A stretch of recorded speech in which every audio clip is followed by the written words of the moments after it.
Hi, James Melendez, James the Wine Guy, here applying for the ambassador, the AEC 13 ambassadorship, which is the Albariño Explorers Club 2013. It's a U.S. program to go to, I think, 4 cities in the United States, talk about and pour Albariño, because I think, first of all, it really is important to talk about wine, but it's also important to taste it as well. So tasting is believing. But before I get to talking more about this program, talking about Albariño, Rías Baixos, and Galicia, it's really important to show where this region is. It's what I've termed as headquarters for Albariño, though it is grown in other wine regions in the world, such as Portugal, the US, and Australia. So here you see these lavender regions are the 5 regions for the Rías Baixos, where you're going to find world-class Albariño.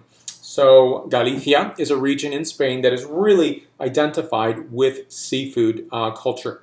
That is, I would hesitate to say this is just a seafood wine, because it's not. It can pair with so many other things as well. Though it is superb with oysters and octopus and lobster and shrimp and crab, etc. But for me, to taste this with casual food is also really nice, with white pizza, pasta, chicken, fried chicken that is.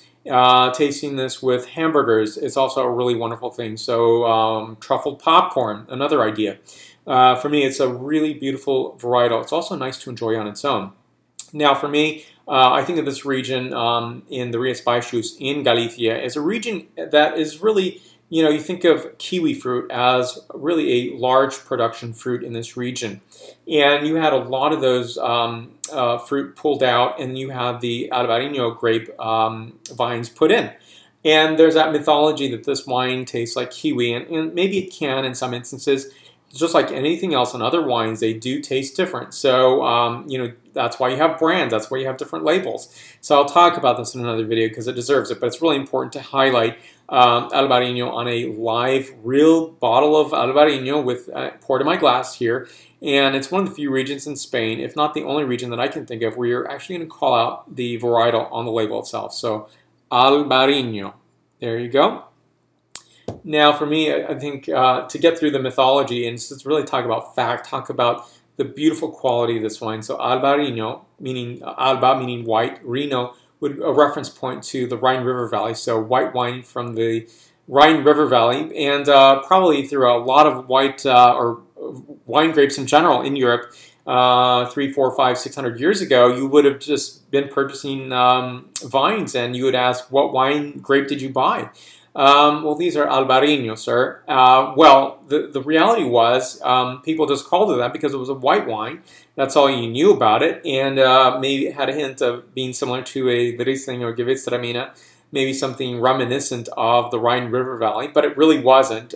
Its origins are still unknown. We'll find out at some point, I'm sure, through DNA analysis, but it's really found its home and headquarters in Galicia. Again, it is grown in other places in the world, but you're going to find the bulk of it in this region. It's compared to often, and I hesitate to say, but Viognier, Gewürztraminer, Petit Manseng. Now I say that hesitatingly so because when I say Gewürztraminer, it's really loaded with a lot of connotations that, oh, it's a sweet wine. No, it's not a sweet wine at all.